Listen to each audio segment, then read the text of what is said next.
good morning, everyone. I'm happy to have you all here today as we talk about help being on the way and discussing some of the options that exist for your museum to meet whatever is its next stage. So this session is going to discuss a couple of different programs that exist out there that are free to low cost, that some have deadlines, some are completely open. There's a lot of options that exist. And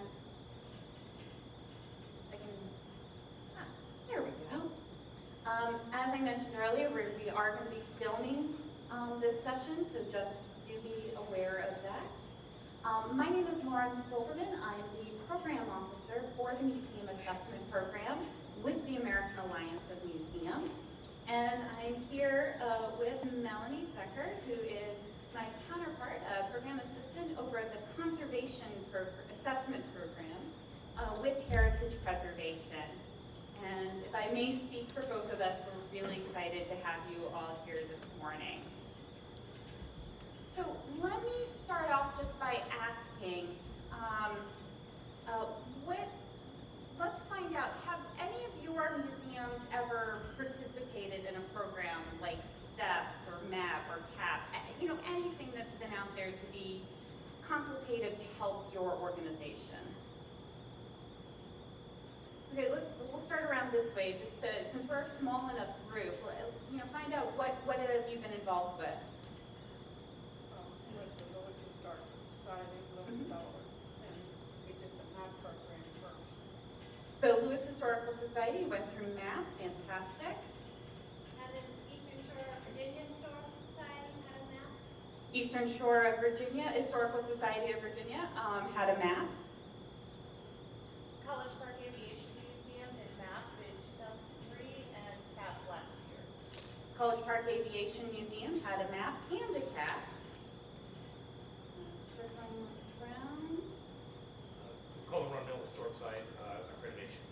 Colvin Run Mill Historical Site accreditation. Earth and Mineral Sciences Museum at Penn State. Earth and Mineral Sciences at Penn State, and use it a map and a CAP? At the same time, we do not recommend that. It is true we don't have any restrictions about doing them both, but do be cognizant of your capacity of doing a map and a CAP at the same time. So, Delaware Division of Historical and Cultural Affairs, we did the STEPS program and then did a MAP program. okay, so Delaware Division Historical and Cultural Affairs, and you did STEPS and then MAP. So great. Anyone else I'm missing? Wonderful. So we really have a wide variety of experiences in here. I know we also have a couple of peer reviewers in the room as well for these programs. So in addition to hearing the two of us talk, I'm sure that they will also be happy to share their experiences and expertise as well. So what are we talking about here? One of the brochures that you should have, this one here, is called the Continuum of Excellence. And this is a multi-program opportunity for your museum. So when we're talking about what is going to help your museum progress, like I said, whatever is its next stage, whether that's just getting started and starting to discover what's out there, whether that's going into STEPS or MAP, and we're going to break down all of those programs. I know I'm throwing a lot of acronyms at you, so we're going to break those down as well. And what is your museum's trajectory? And this is a field-wide initiative. So it's not just what the American Alliance of Museums is offering, but it is also things like CAP. It is also STEPS. If you're a zoo, going through accreditation with AZA. So there's a lot of different opportunities. And one thing all of these programs share in common is that we all want to see you succeed. We all want to see you be the best museum that your museum can be. So we do have some new programs in here that you may not have heard of. And one is, again, you should likely have this little postcard here. We call it the Pledge of Excellence. And this is easy peasy. There is no cost. There is no time. This is essentially the same thing as like taking the Boy Scout oath or Girl Scout oath of, as a kid. It's that you're saying you're going to strive to meet the standards. Notice, it doesn't even say you're going to meet the standards, but it's going to say you're going to do your best. You're going to try. And the actual pledge specifically says, my museum pledges that in fulfillment of its educational mission, it will strive to operate according to national standards and best practices to the best of its abilities and in accordance with its resources. So even if you are a microscopic museum, we recognize you may not have the same capacity and resources that other museums have, but you're still important, you're still doing really good work, and we want to give an opportunity to recognize that. So by taking the pledge on behalf of the museum, you will be added to a national list. I think there's 1,500 or so other museums already on that list that acknowledges that we're all in this trying to do our best. You also get a certificate that you can post up in your museum, so a nice little piece of recognition there as well, and a couple of other tidbits as we go along. Okay, so let's talk about steps. And I think we did have a few who we're going through, so I may, as we get through, maybe ask you about your experiences with that. But let me explain a little bit of what the program is first.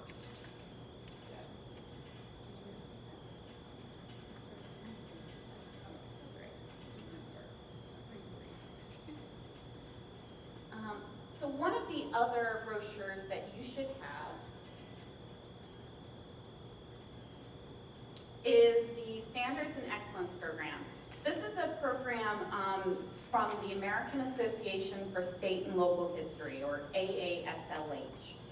It's a relatively new program. It's not as new as Pledge, but it's newer than MAP or CAP is. And it's designed specifically for history organizations, but even so, we have heard about other museum types that are finding it useful.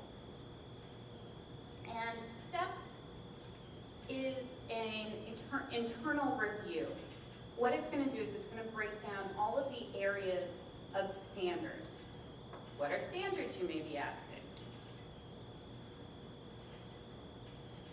Another sheet that you have available is what we call the Characteristics of Excellence for U.S. museums, or these are the national standards. These are something that we disseminate across the field.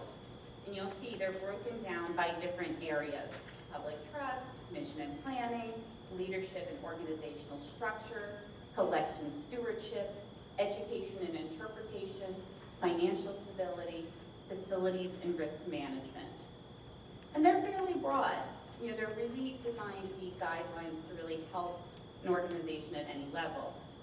And if you're talking to someone who's not in the museum field, you may want to flip that sheet over, because on the back side has it in plain English. So when we talk about things like public trust and accountability, well, we're asking you to be good. No, really. Not only be legal, but be ethical. Do your best. Again, it comes back to this idea, this pledge. Strive to do the best job that you can do and the best effort to your abilities. Things like mission and planning. I mean, mission and planning comes at the heart of everything you do. You should hear that beat in like a drumbeat throughout the entire conference. So it's know what you want to do. It's a pretty important thing. We all exist, but why do we exist? What do we want to accomplish with that? And, does it matter to others? And, maybe put it in writing. Let the world know these things. Let the world know why your site is special, what's really cool and unique and important about why you exist, and so on and so forth. So you can take a look at that, and these are what what are going to form the basis of these different programs we're talking about. Now, STEPS also, by the way, has a section, has a few additional sections specifically on things like stewardship of historic structures and landscapes. So there's a couple of additional areas that are specifically designed for history museums as well. Whereas these characteristics are universal for all types of museums. That's an important thing as well. Okay. So what I mentioned that STEPS is an internal review. When you participate in STEPS, and you can do it at any time, there's no application deadline, no time frames. You can do it when it's right for your museum. You're going to get a really awesome resource, this workbook. And again, you can see it's broken up by the different areas, by those different standards areas. And it's going to take you through.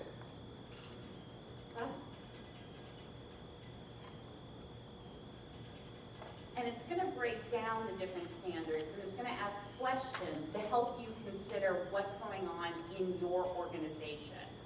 You're then going to be self-reporting. When you finish a section, you'll send it back to ASLH for determining if you are at the basic, good, or better level.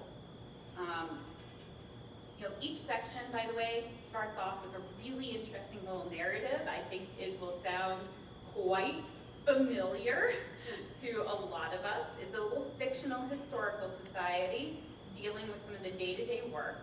And I really like that because to me it personalizes and contextualizes what's going on in these different sections. And I'm going to pass this workbook around, so if you haven't had an opportunity to experience it, you can take a look and go through and get an idea and see if this is a good option for your museum. That you can do it at your own pace. Like I said, no one's going to be policing you. It is self-reporting.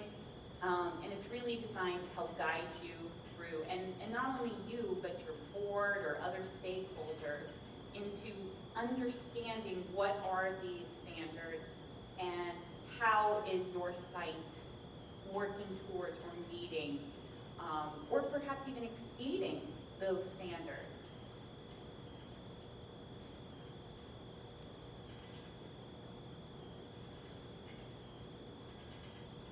And additionally, on the brochure that you have should be the contact information. I've also put it up here as well as where you can learn more. So aslh.org/steps, like when it's nice and easy like that. Or Sheree Cook is the person you'd be in contact with there as well. And Suzanne, I apologize, but if I may put you on the spot, is that all right? Can I just ask you about your experience? You can ask. It occurred before I joined the division. Oh, fair enough. So I'm now living with the books and the result, which has been very helpful as someone coming in new, sort of learning about where we were and where we need to be going. So it's been a useful tool for that perspective. So Suzanne, if you couldn't hear her or for the recording, came in after this program was completed, but was able to benefit from the impact of the program by showing what was going on in the organization. So that's a wonderful testament to the program. And before I move on to the other programs, does anyone else have experience or questions about the STEPS program? I'll do my best to answer them. Okay, great. Let's continue on.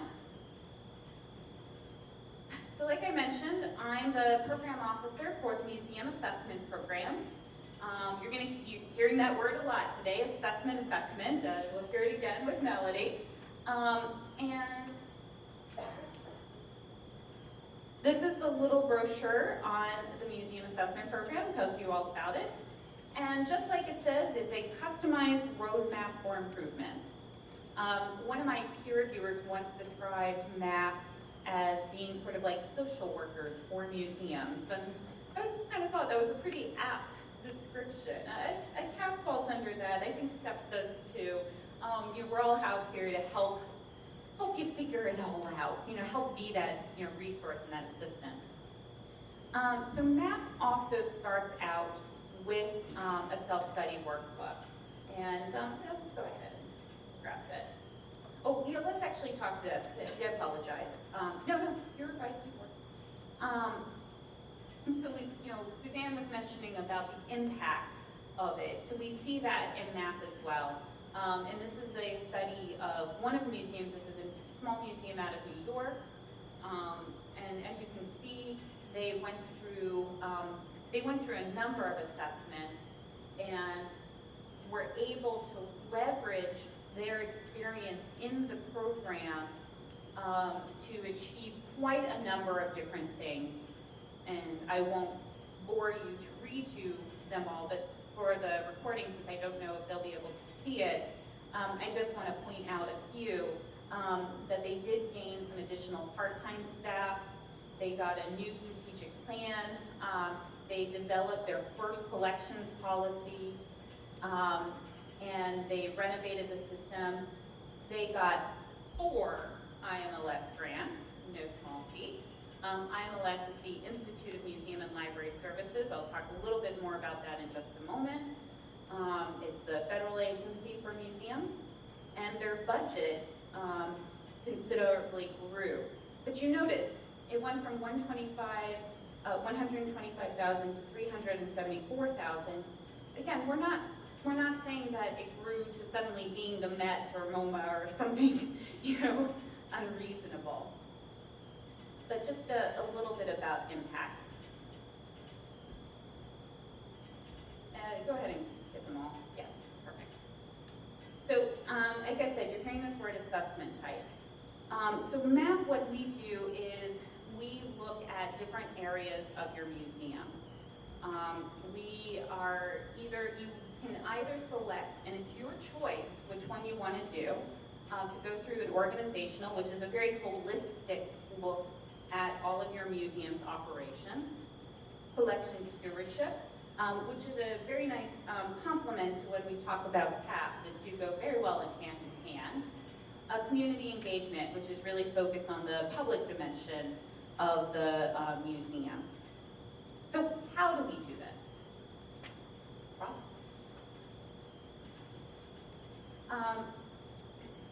So we do this by providing you with a number of resources. You go through a self-study workbook, you're matched with a peer reviewer, and we try to keep this at a very low cost. Thanks to our cooperative agreement with IMLS, because AAM administers the program, but IMLS is the big supporter of why this program exists. We're able to do this at such a minimal cost. So if you're at a museum that has an operating budget of $125,000 or less, it's free, completely free. I love being able to say that. And even if you're at a slightly larger organization, we're still keeping those costs considerably down. We're trying to make this as affordable as possible for you.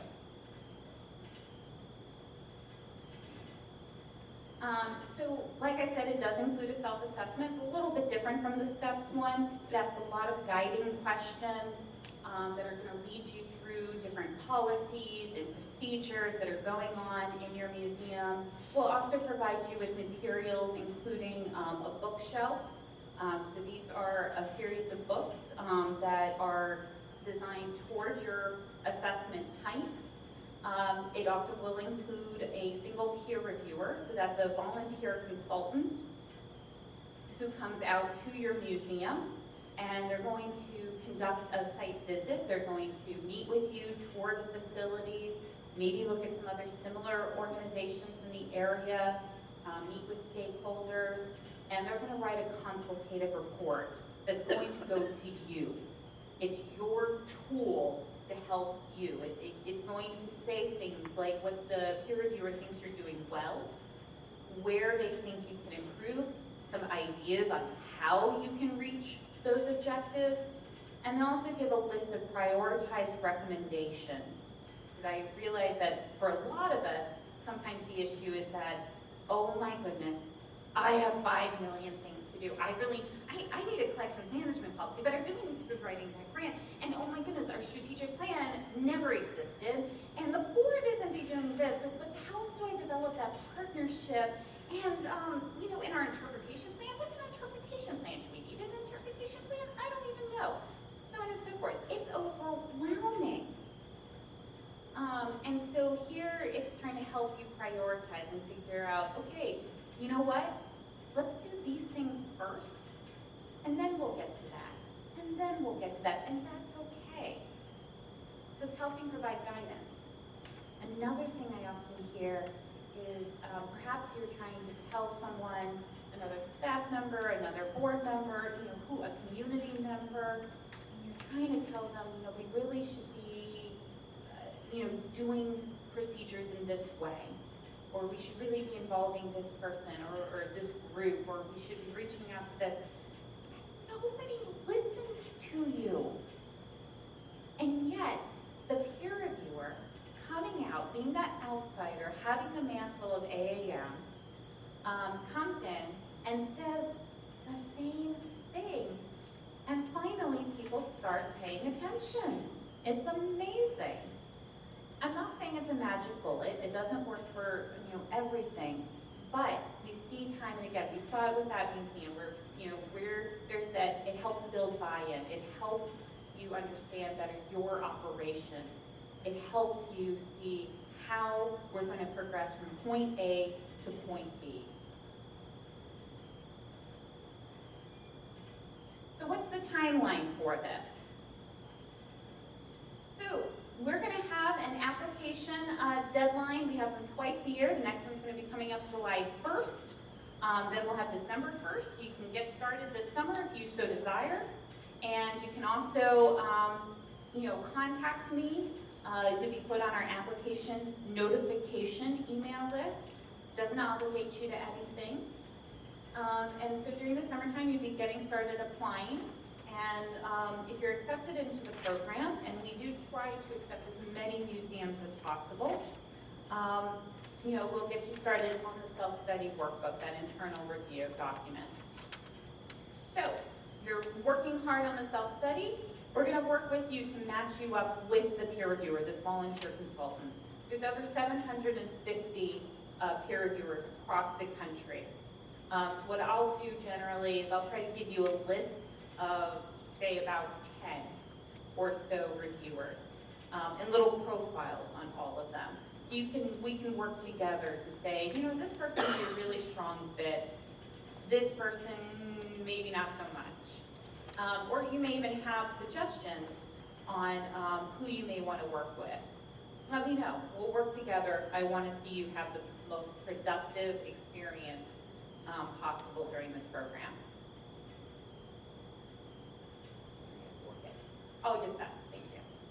So let's continue on. So you've completed the self-study, the peer reviewer comes, and then within a year, you will have received the report, and now you're going to start working on implementing them. We're not the police. We're not going to, make sure that you've achieved all of these. We're just going to try to be here to be a resource to help you do that. We do recommend and encourage remaining in touch with your peer reviewers. We may even have opportunities for things like follow-up visits, all sorts of things to help you implement those report suggestions.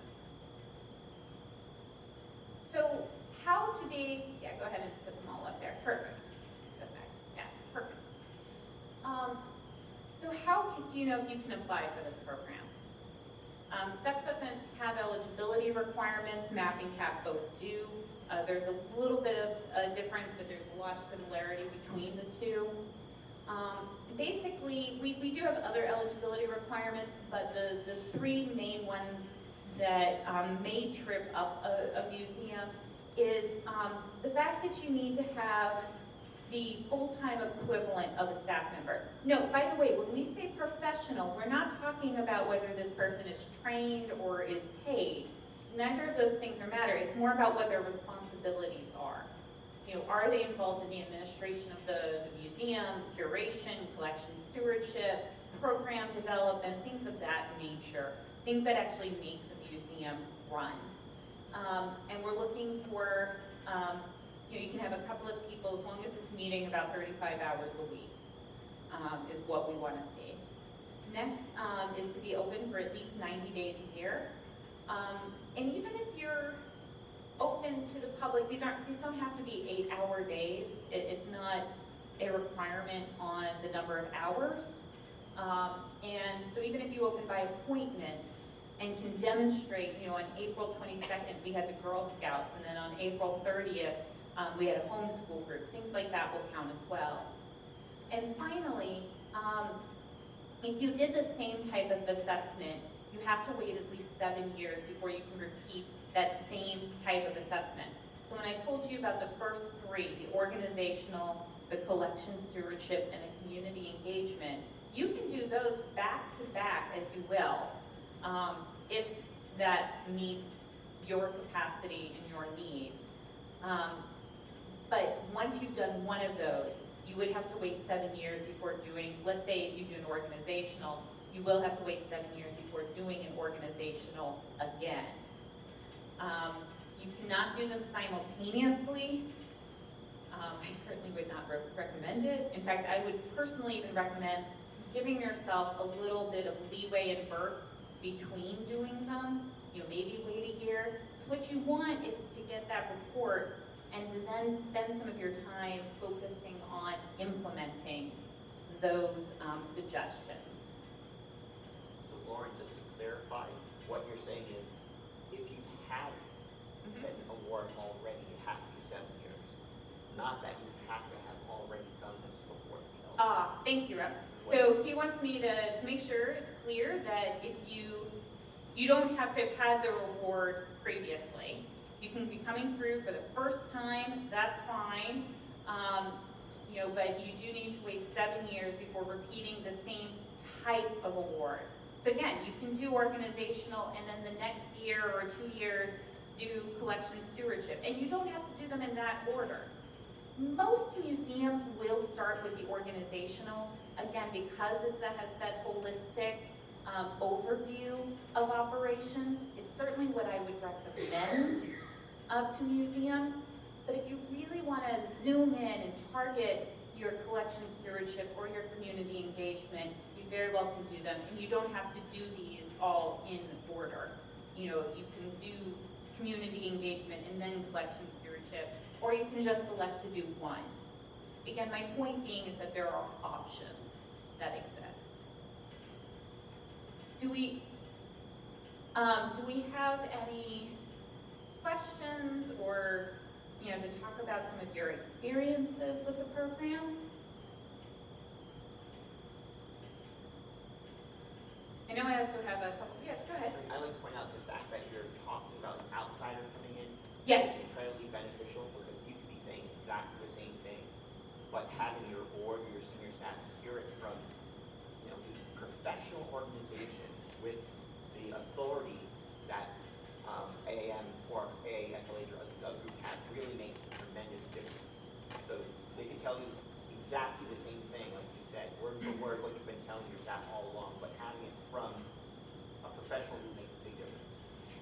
So again, Rob's just reiterating that point, having that professional voice, that outsider voice come in and get people to listen to what you're actually trying to say and achieve is crucial. It's amazing how much better sometimes it goes off. And that's not to undermine you all, but it's something that we just see time and again. It's already kind of that way. Laura, could you say a little more about how you define professional staff? Because I've had a lot of small museums tell me, oh, we wouldn't qualify just because the word professional puts them on. So how do we define a professional staff member? Again, these are based on your museum responsibilities.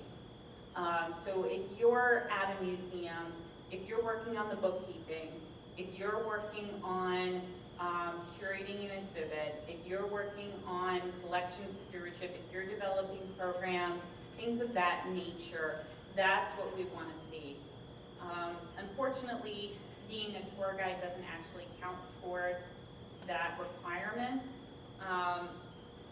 But in a lot of smaller museums, chances are all of the other hats you're wearing will more than make up for it. Because I don't know too many small places where someone is just a tour guide and doesn't do a bazillion other things, dealing with the facilities and the operations of the organization. So again, you don't need to be professionally trained. You do not need to be paid. Those are not required to meet that eligibility standard. Suzanne? So just as we ended up with an organizational map Yes. in 12. Mm-hmm. We got a report in beginning of the end of 12, something like that. And we used all of 13 sort of looking at the list of projects and areas where we need to make improvements. And we were able to, our staff is a little larger, we were able to divide it up and provide more report teams to focus on these particular areas. So we could give Right. actual assignments, and it was a very great way to sort of look at what we had to do holistically and sort of give assignments and make it not such a big, overwhelming task that, you know, one person didn't have to accomplish. But, you know, we could divide it and make it part of the whole staff effort that we were all achieving towards best practices and excellence and moving forward. So it was great. Fantastic. So, and what Suzanne's describing can be scaled up and down.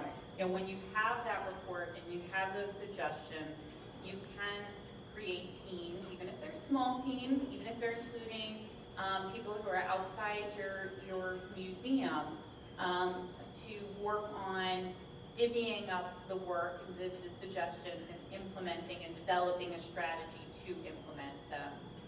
So, and again, these things can be scaled. So do these things at your pace, what works best. I mean, I see some museums that come right out of MAP, have that momentum, you know, flowing, and just hit the ground running, and it's pretty exciting. But then I see other museums where, you know, they take it, you know, a few recommendations a year. But that's fine, that's fantastic, because they're still progressing as an organization. And as long as that report remains a living document, as long as it's not simply being put up on a shelf and disappearing, and 20 years later someone says, what is this? And why didn't we do it? You know, it's the same sort of things that we talk about when we talk about strategic planning. You know, this idea of having a living document, a guiding document for our museum and for our activities. Just like the mission should be guiding everything that we're doing, this is that next step. This is helping you know, delineate those responsibilities. So fantastic. Anybody else have experience or questions? Or want to talk perhaps about being a peer reviewer? Sure. I've been a peer reviewer in that process since 93. Oh, is that all? Since Yes. Mike Henry's been a peer reviewer since '93. You know, one of the thoughts that was said earlier, I'm absolutely going to echo. I've never left a site where I haven't asked the professional or the director, what do you want me to tell your board? Mhm. What aren't they listening to? And happy to put it in the reports. But it's, you know, I get as much out of it going and seeing, judging, you know, being able to work with other locations as I leave behind.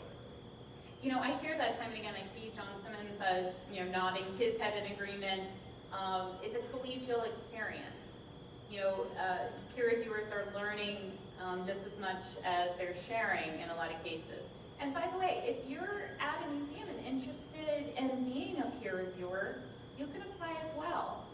For MAP, we require people to have a minimum of 5 years of experience in museums. We do want to see that you are involved a little bit, you know, beyond just your museum at least. You know, maybe you get involved in, you know, the SMA committee or board or so, for example. Or do a presentation here, you know, something along those lines. And it's a really simple process. We actually have it online. I'm so excited about that. That's brand new this year. MAP application is not online. CAP's way ahead of us on that curve. But that's okay. So again, we also welcome you to consider joining this core of peer reviewers across the country. So, anything you want to add, or we said it all? I agree with all that. John approves. So, and so, like I said, these are your colleagues. These are people in the field who are here, and I will work with you. So we're going to try to make sure you have the best match possible. Any other questions, statements, experiences? Great. So I'd like to turn it over to my colleague Melanie, and she's going to tell you about the conservation assessment program. Thank you. Hello, my name is Melanie Zucker. I'm the Conservation Assessment Program Assistant. And so we have been around since 1990, and actually we believe that in 2014 we will have served our 3,000th museum in the organization's history. So we're very excited about that. And so, so what is CAD? It is a non-competitive technical assistance program that provides general assessments to small and mid-sized museums of all types, including those with living collections. So to break that down a little bit, the general assessment is a very broad survey, not just of your collections, but of everything within your organization that affects the collections. The policies, the physical structure, the exhibition conditions, as well as museum staffing and training. And so when the assessors are on your site, they'll be there for 2 days, and they will turn your museum upside down, looking at everything inside and out that they can get a hold of. The technical assistance part of what we are means that we're not actually a grant agency. We do operate just a little bit differently. Rather than give you the money and say, have at it, just get us a report in a year, we work with you throughout the entire process. We make sure that you understand what you're getting yourself into. We help make sure that your contracts are worded properly, that you get all of the information to the assessors that they need. And then towards the end of the process, we make sure that you and your assessors are communicating so that you get your final report in a timely manner. The program is intended to be a 12-month start-to-finish program, so it goes through pretty quickly. And that means that it can involve quite a bit of time and effort from museum staff. So the actual assessment includes a 2-day site visit with at least a collections assessor. If you have a structure that's 50 years old or older, we will award you additional funds to get an architectural assessor as well. And they will, the reports are often interrelated, and they will help you prioritize repairs, advise you on how to best preserve your building, and how to best preserve your collections as well. If you are a zoo, an aquarium, a botanical garden, or anything like that, we do have living and preserved plant and animal assessors available. Although you can only get 2 assessors, so sometimes museums will have to pick and choose where their priorities lay, and that's perfectly fine. So, why go through CAP? CAP can serve a multitude of institutions. If you're an all-volunteer institution and you know that you need to work on collections care and you just have no idea where to start, the assessor can help you with that. They'll give you prioritized recommendations, including a time frame you can be looking at. They will provide you with additional resources and places to look for more information and for additional funding to help implement these recommendations. If you know what needs to be done, but you don't know how to go about doing it, again, the CAP report can help you.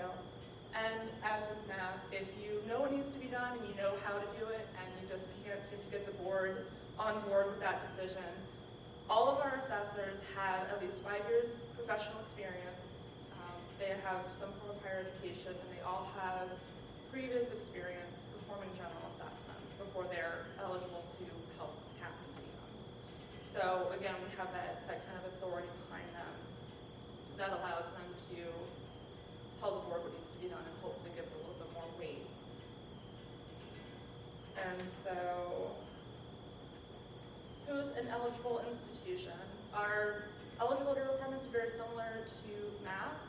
The two that seems to trip most people up is the 90-day requirement and the full-time equivalency requirement. As with MAP, the 90 days does not have to be regularly scheduled.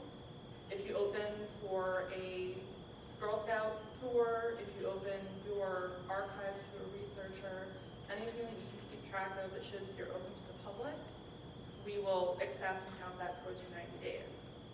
Full-time equivalency, again, is 35 to 40 hours of professional museum activity, which again does not have to be paid, and you do not necessarily have to be professionally trained in order for us to count those hours for you. So we really try to make it work with institutions, and we really try to get as many people eligible for the program as we can.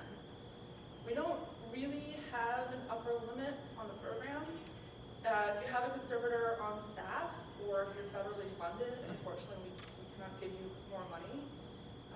But typically speaking, most museums don't have that problem. So. And that map is actually a map of all of the museums that have ever gone through CAP in the last 23 years. And we have assessors in all of those areas. We have over 400 active assessors all over the country. We have them in Alaska, we have them in Puerto Rico, we have them in Hawaii, we have them up in Maine. So wherever your museum is, I'm fairly confident that we can find you someone. But that leads into the next question, which is how much, okay. So next question apparently is what is recap? If you've gone through the program before, 7 years later you decide that you want to reevaluate where your museum is at, or if you apply and you have no idea that in 1988 you had a conservation project support grant for general assessment, and we come back to you and we say, hey, you're a recap, that's fine. You can go through twice. Currently, you can only go through twice. We just need a little additional information on what goals your museum has achieved in the interim and what you hope to get out of going through the program again, just to make sure that your goals are still aligned with what we can offer you. And so, how much does CAP cost? It's a little bit different from MAP because our assessors are professionals. This is their livelihood. And so, even at that, we still don't pay them what they're worth. They oftentimes will discount their fees for CAP museums in support of these very important endeavors. But you can see based on your budget how much we would award you and whether it's going to be for one assessor or two. And those estimated costs for the museum are just estimates. It's going to depend on how much your assessor charges, how much the hotel is going to cost, how much travel is going to be. Are they going to wrap all of those fees into one, or are they going to separate them out? And that's really where your institution has a lot of control. We will send you, as part of your welcome packet, a list of regional assessors, Mid-Atlantic, Southeast, New England, for example, Western, and all that. And we will also send you specific information on 4 assessors of each type, including their resumes, and every single CAP museum that they have ever assessed, which for some of them does go back to 1990. But that way you can call the references and you can call people that they've worked with that they are not necessarily listing. So you can get a very good idea of how easy they are to work with, how comprehensive their reports are, what kind of professional fees they were charging, because cost is obviously a big concern for a lot of institutions. And so it's really up to the museum and their individual circumstances to determine how much this is going to cost you. And so, achievements after CAP. So we get really excited when we hear back from museums to find out some of the things that they have accomplished since they've gone through the program. And so 1 year out, we send out outcome-based evaluations, which, similar to MAP, includes an incentives package. If you send us back the evaluation, we send you back $200 worth of free goods as a thank you for telling us your story and keeping us updated.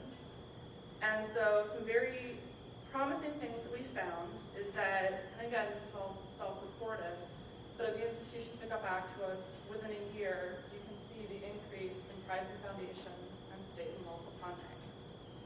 We also found that internal funding to collections care increased by 112%. So this can be a very valuable tool for getting the rest of the museum on board for what she wants to do and for helping to make the case for specific projects for donors and funders. And so one specific museum that we have heard back from is the Adams Museum House in Deadwood, South Dakota. They have actually already gone through CAP twice, back in 1998 and again in 2006, which I believe was the first year that we were offering 3 CAPs. And in between those times, I think it was 2002, there were some wildfires raging across South Dakota, which were followed by mudslides and flooding. And thankfully the house and the town around them were spared, they were undamaged. But for this museum, it was a huge wake-up call that they needed to update their disaster response and preparedness plan and to work with other organizations within their community to make sure that everyone was communicating effectively in case of an emergency. So using their CAP report and using this personal experience that they had, they were actually able to apply for and receive a National Endowment for the Humanities Preservation Assistance Grant to do some online courses with one of our assessors to help implement this disaster preparedness plan. And you can see they've also received additional grants from Museums for America to purchase past-perfect software and other things. More recently, we had a museum in Pittsburgh, the University Art Gallery, go through, and when they were done with their CAP, they took collections from the back of the house and put them on display to show the before and after effects of conservation treatment in an effort to generate discussion with the community and, again, with potential donors about the importance of all this work that people were not necessarily seeing. And so, if you're interested in applying for CAP, our applications will be open October 1st, 2014. It will only be open for 2 months, and we do make awards based on the order in which we receive applications.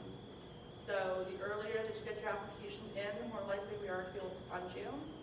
So to aid with that, we have a sample application available on the website, which is heritagepreservation.org/CAP. It's also where you can find all the information that I have touched on today, so that you can start gathering information early and have everything ready to go. As Lauren touched on, we do have the online application, we accept email submissions and regular mail submissions. So we try to work with museums of all technological comfort levels to make sure we're accessible for everyone. And we, the staff, are available if you do have any questions about that process.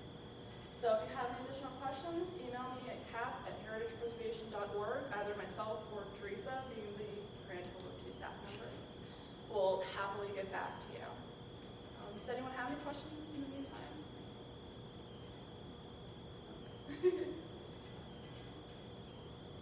Well, and Tiffany, if I can maybe call you out, I know that we spoke a little bit last night about your experiences with CAP. I was wondering if you'd be willing to. We went through CAP last year, and it was really a wonderful experience. I was really nervous the day before the assessor arrived. I was running around with a vacuum trying to get up every stray hair out of the collection room floor. But our assessor was very good, put us at ease. He really kind of just went off and did his own thing. He'd come to me if he had a question, but he really kept to himself. And we received a 30-page assessment with photos, and we started implementing some of the recommendations that he gave. Some were really good recommendations. Some of them, one recommendation that he gave us was that we've got our collections room, which is really small, and then we have a room next to it, which was supposed to be for exhibit prep. It's kind of become a general, we don't know what to do with this, just stick it in here. And he said, well, why don't you knock out the wall between the 2 rooms and expand collections? And I never thought of that before. So sometimes they'll come at you with something that you just, never came to you before. Well, good. And so, if anyone wasn't able to hear that, Tiffany went through last year with the Conservation Assessment Program, and she had an absolutely wonderful assessor, which we love hearing when that visit goes over very well. And he sounds like did his own thing. Some assessors, everyone will handle things differently, and that's where in the interview process we want to get a sense of what your assessor will be looking for. but some of his suggestions and recommendations were ones that hadn't occurred to the museum in the past. And so sometimes having a third party come in and just have an extra pair of eyes looking at your situation from a fresh perspective can be very helpful. So thank you for sharing that.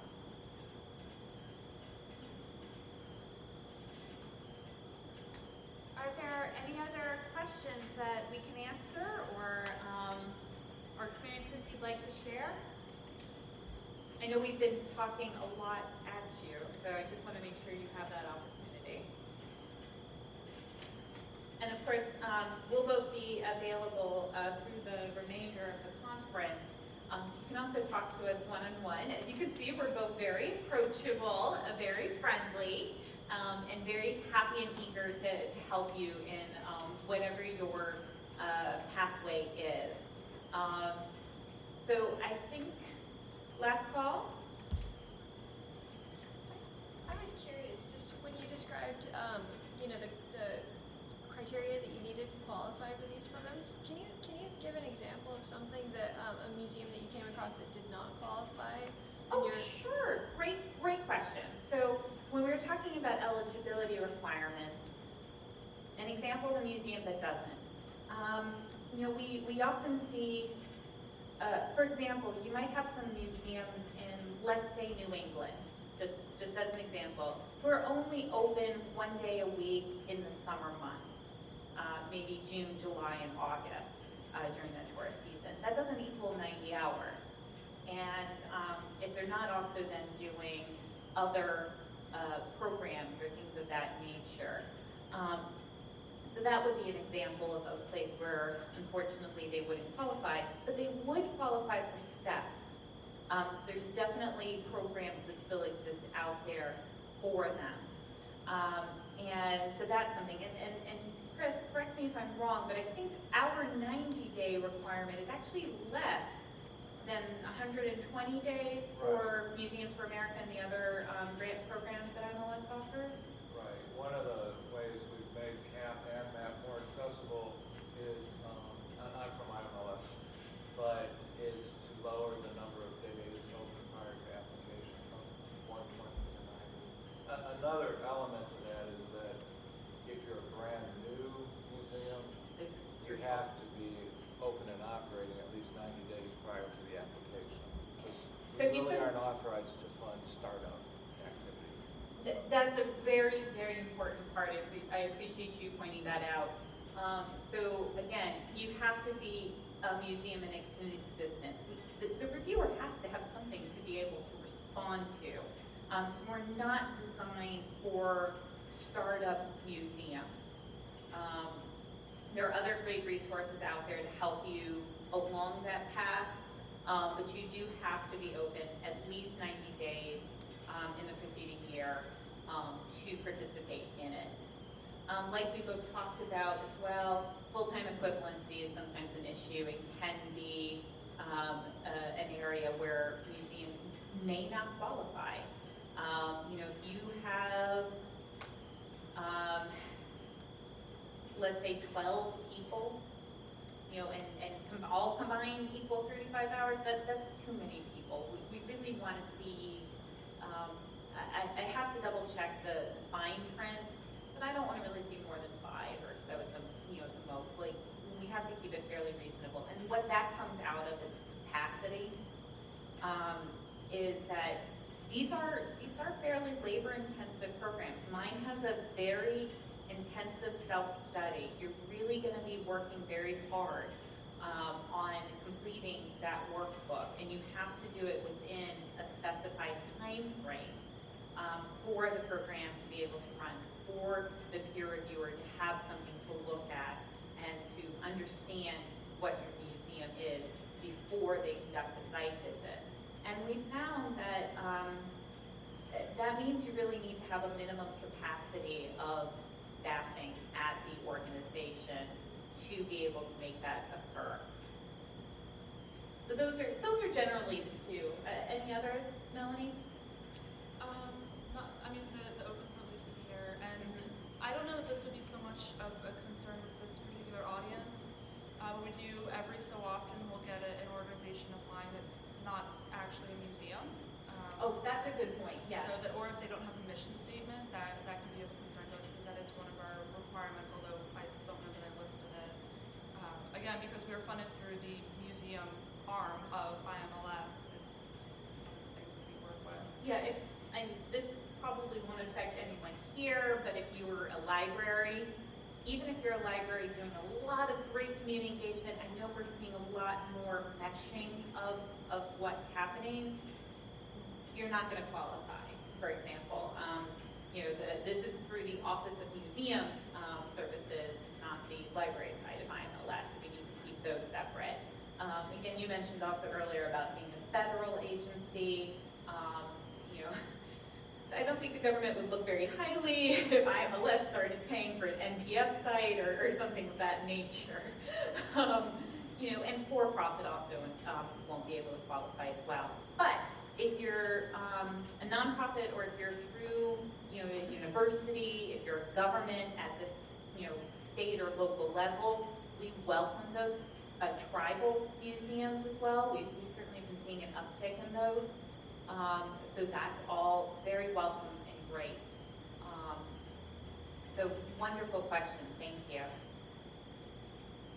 Anything else? Are there things that you suggest organizations do in preparation before actual evaluator or assessors come to your site? Are there things that a museum should do in before, I think it'll probably be a little different between our two programs, before the evaluator, the assessor, the peer reviewer, all of these interchangeable words, comes out. For MAP, do the self-study workbook.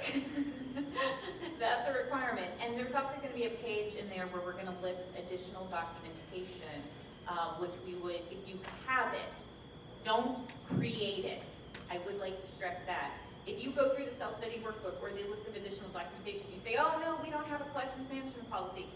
Don't jimmy one up in the last minute. Please don't do that.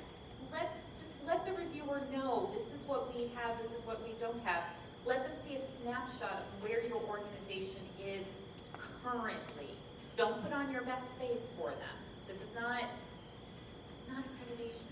Don't do that. They're here to help you figure out how to do those things. So do the self-study workbook, do the questionnaire. Those are the things that you need to do. You don't even need to actually vacuum up the additional hair in the thing. I'm sure the assessors probably appreciate that, but it's not a requirement. And I will say for CAP, in anticipation of someone coming out to your site, first and most important thing for us is to make sure you have a contract with them. Thankfully, this is not something that happens often, but you can't have your site visit before the assessor, the museum, and heritage preservation have all agreed to specific terms. So it is a three-party contract. We all have to agree to it. There's certain language that we need to have, a certain number needs to be on there. And then we do send the site questionnaire, which sounds like it's a little less intensive than the new self-study, although we more than make up for that later in the program with more work. And get in touch with your assessor and find out if there is additional documentation that they would like for you to have ready. Because they're only there for 2 days. So the more information, the better the picture that you can paint for them before they arrive, the better, the more they'll be able to get straight to the heart of the matter and to help your organization as best they can. And some of the logistics of the two programs are different. The way some of these things, you're usually talking about a contract, we don't require that. As you go through the program, we'll work with you so you're up to date and up to speed on what you need for that individual program's requirements. Chris? Yeah. Well, I was just going to say, having heard about that question, is to spend some time really educating your board and community about what CAP and MAP are about, because it's a wonderful opportunity to raise the profile of your museum in your community and to get out of your board. In theory, the board is involved in the self-study, but sometimes that doesn't work out so well. And it's just a great opportunity to take advantage of the moment, so to speak, with your board, and then following up with really good publicity on the experience and what you got out of it. What a great point. point, explain what this program is, why are you going through it, what it isn't. We're not the police, we're not gonna shut you down, we're not going to fine you or anything of that nature. We exist to help. And what can be achieved? So help start building that buy-in. That's gonna make it a lot smoother of an experience for the assessor, for the peer reviewers. When they get on site and explain who they are, they're not just reaching some blank faces who don't understand what this is. Of course, they're going to talk about who and why they're there, but it helps to have started building that in advance. And then we provide things like we do have sample press releases that you can customize. We do have sample congressional letters, so you can let your legislators know that you're going through this program. These are very highly regarded programs. They're well known in the field. Melanie was talking about that CAP's been around for 20 years and it's hitting its 3,000th museum. I can beat her. We've been around since 1981, and I think we've done over 100 museums or so. We've got a head start on you, so just a smidge. And we have 3 assessment kits. I don't know. Actually, I once was going back and doing an inventory of all the 1981 museums, and I swear there was like close to 400 or 500 museums in that first class that I'm just like, what is this? I'm pretty sure that they just went through, I don't know if it's the official museum directory or a predecessor, and just lobbied to every single one of them in there and bless them for it. That is amazing. I can't really figure out how this program exists before email. So yes. Yes, John.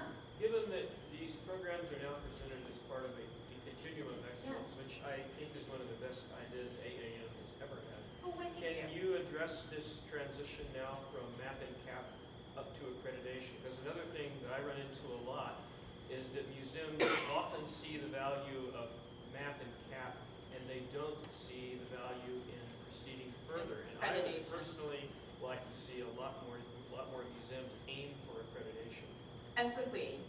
So expressing what is the value and purpose of accreditation, and which has also, by the way, been going through its own transformation. It's still ongoing. We're going to have a whole new online process. It's going to be debuting, I think, later this year, I believe.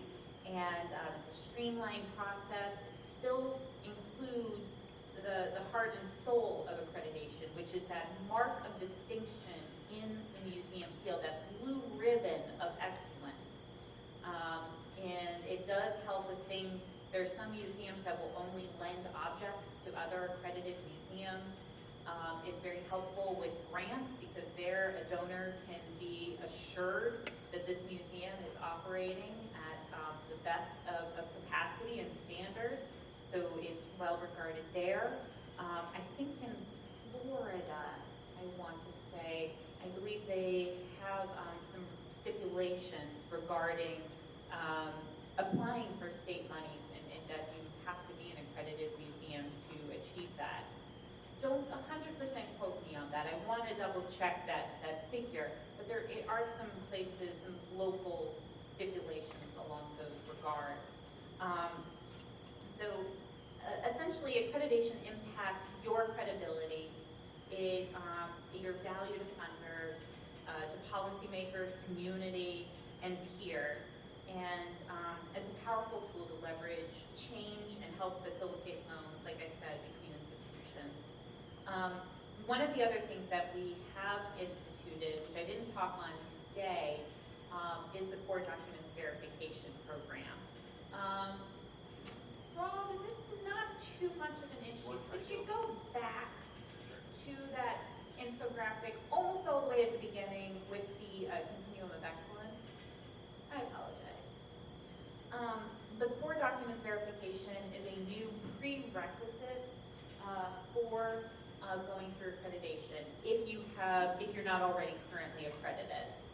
And so as you can see, the idea of doing math, steps, CAP, you can do these at any point along this spectrum. That, we have accredited museums come through our programs. The learning never really ends. We're educational institutions, and we keep building upon that. But so when you have gone through MAP, and again, MAP is not, and CAP are not prerequisites for going through accreditation. You don't have to do these things first. If you talk to my colleagues in accreditation, I can guarantee it, they're going to tell you that they recommend highly that you do them first. And they're going to help prepare you. Because then you have folks like Mike and John who can come and take a look at your policies and see, maybe these need to be shaped up a bit. Maybe they could be, bumped up to that next level. And when you're ready, core documents verification, which is a demonstration of professionalism. It's when we're going to review 5 of your key documents. That includes mission, institutional/strategic plan, code of ethics, collections management policy, and disaster preparedness emergency response plan. And what we're going to do is see, are they meeting the required elements? These are on the website, by the way, of AAM. And are they ready to be accredited? Are these documents? Going through the program is not a guarantee of accreditation, but you have to successfully complete it. And even if that's your end point for the time being, that's a great thing as well, because having those 5 documents be strong are like having the foundation for your house being secure. They're really what everything is going to build off of. And then you won't have to worry about them when you go through accreditation. So it can be a launching pad for accreditation. It can be part of implementing your MAP recommendations, or a third-party vetting for documents as part of earning STEP certificates. So it all interconnects. This is all part of the point of getting you to whatever is your next level. And we even have on the website, by the way, each one of those documents I mentioned, free reference guides for each and every single one of them. So even if you're starting to think about this, or thinking about going through MAP, great time to take a look at those. See what are the elements we're looking to see in them, why do these things exist, what are some ways you may want to consider, and they are guidelines. The elements are required, but the reference guides are they're guidelines. One of the other things that I didn't mention in terms of benefits with the Museum Assessment Program is access to the information center that AAM has. If you're at a museum that has a Tier 3 membership, and while of course I would highly recommend that you have a membership with AAM, I think it's pretty spectacular. It's not required for any of these programs that we're discussing. It's not a prerequisite. It doesn't give you any sort of up on anybody else for MAP or CAP or STEPS. No, sir. But we do give you access during that time period to the Information Center, which is fantastic. You can actually request sample documents. So if you want to see how another museum is doing not only these 5, but a whole host of others, you can. You can see sample personnel policies. You can see sample volunteer handbooks. You can see sample endowment policies, all sorts of cool things. And we'll get it to you. And we'll even answer questions. It's really pretty cool. We're like free staff for you. I like it. I get a little passionate about all of these things. So yes, those are some of the things we can, figure out what is your museum's trajectory. I mean, of course, I would like to see every museum reach that point of accreditation. I think every museum has the potential to reach that.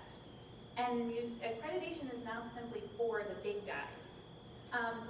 Just over in Salisbury, what is it, the Ward Museum of Waterfowl Art.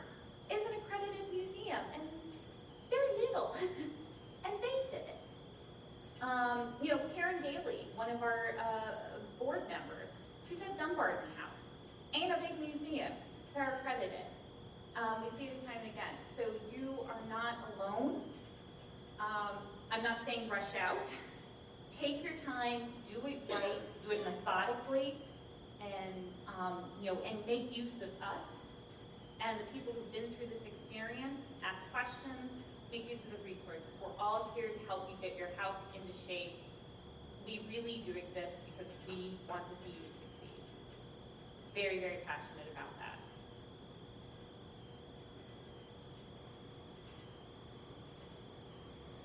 And on that note, I really want to thank all of you for coming here today. I know there was a host of really good offerings this time period. I feel like that is for every time period. I'm looking at the program and wondering like, I want to go to that, and I want to go to that. But that's one of the nice things about having this recording. So thank you to those of you out there as well who've taken the time out to watch this. And again, Melanie and I are available throughout the rest of the conference and via email and phone. We might even be willing to Skype or Google Hangout with you. I don't know. We're open. But we do want to be here, answer any questions, spread the word. And if you do want to pick up any of these remainder packets and share them with board members, colleagues, friends, please do, because we don't want to take them back. We have plenty. So thank you all today. I really appreciate it.